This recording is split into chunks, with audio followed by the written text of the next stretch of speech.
Ladies and gentlemen, welcome to the channel of Beyond Consultancy, where we discuss all things operations excellence. My name is Herman Lemmens. In this keynote, we will explain the ABC analysis. This keynote is the first of a series. In a second keynote, we will show how to apply the ABC analysis, and in a third keynote, we will present a case study. Let us continue. The ABC analysis is often associated with the materials management. The material inventories typically consist of a very diverse set of items, each set requiring specific operating policies. For instance, expensive items require security policies, things like ID access control, possibly even camera monitoring. Fast-moving items allow for lower inventory levels through lower reorder points, smaller order sizes and higher delivery frequencies. Critical items with risk for shortages require a more frequent and a more accurate stock taking. Dangerous items like chemicals and solvents demand stringent health and safety policies. Bulky items require the shortening of the total internal travel distances. This diversity makes it hard to operate the inventories from a one-size-fits-all policy. It needs detailing, it needs understanding, and this is where the ABC analysis comes in. The ABC analysis is a method of classifying items, for instance products, according to their relative contribution to an overall objective, for instance the sales.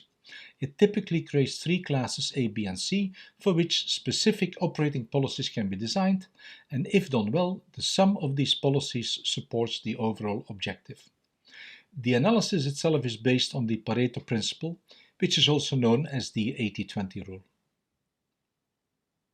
The Italian economist Vilfredo Pareto in 1896 noted in a study that 80% of the land in Italy was owned by 20% of the people. And several years later, in a series of parallel studies, he came to similar conclusions regarding the distribution of wealth in respectively France and England. Ever since, empirical observations have found the 80-20 rule to roughly fit a wide range of natural phenomena and human activities.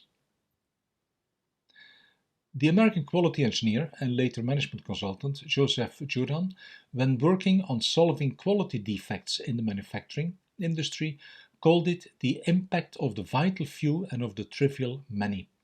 The quality defect distribution shown in the chart illustrates what Juran had in mind.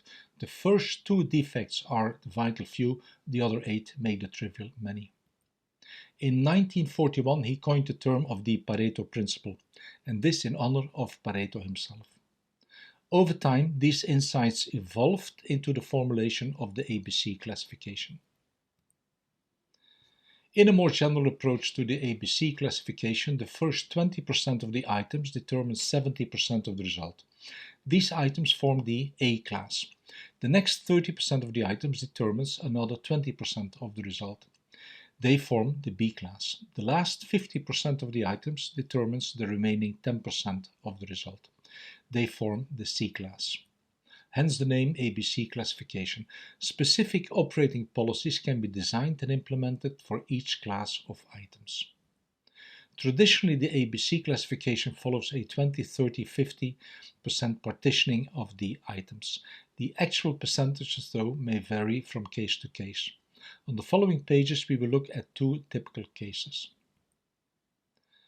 The first case relates to the product diversity at a camera modules manufacturer who is selling to industrial customers. In this case, there are two forces at work. On the one hand, technological progress pushes new designs of camera modules. Industry wants these.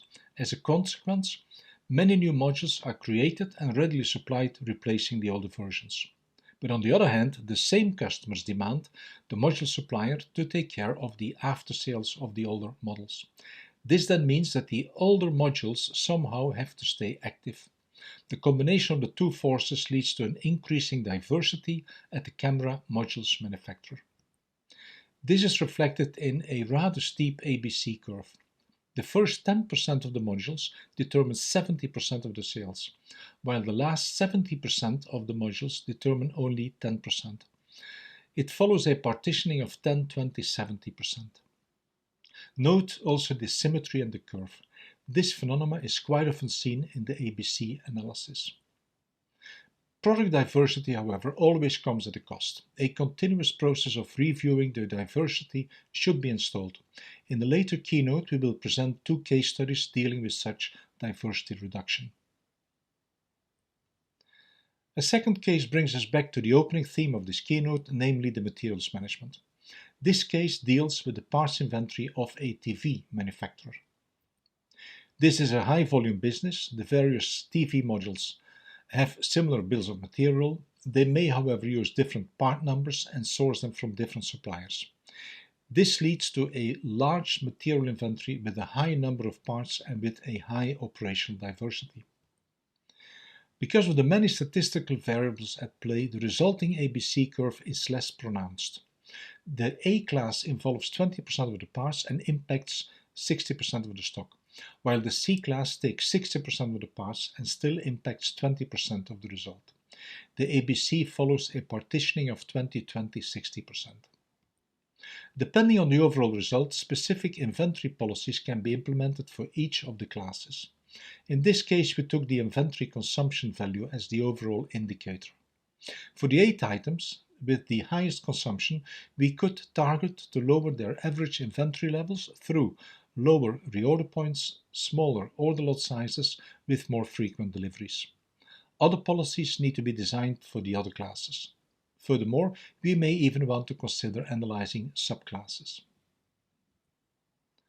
Summarizing one thing and another, some often seen ABC applications are the cost reduction of inventories, the diversity reduction of product portfolios, the Pareto analysis of product quality defects, and lastly, the distribution of wealth and means across people. Under ABC items, we may understand products, events, or people. This then brings us to the close of this keynote. Thank you for being here. I hope you found it interesting. Please leave your views in the comment section below, and I hope to see you again.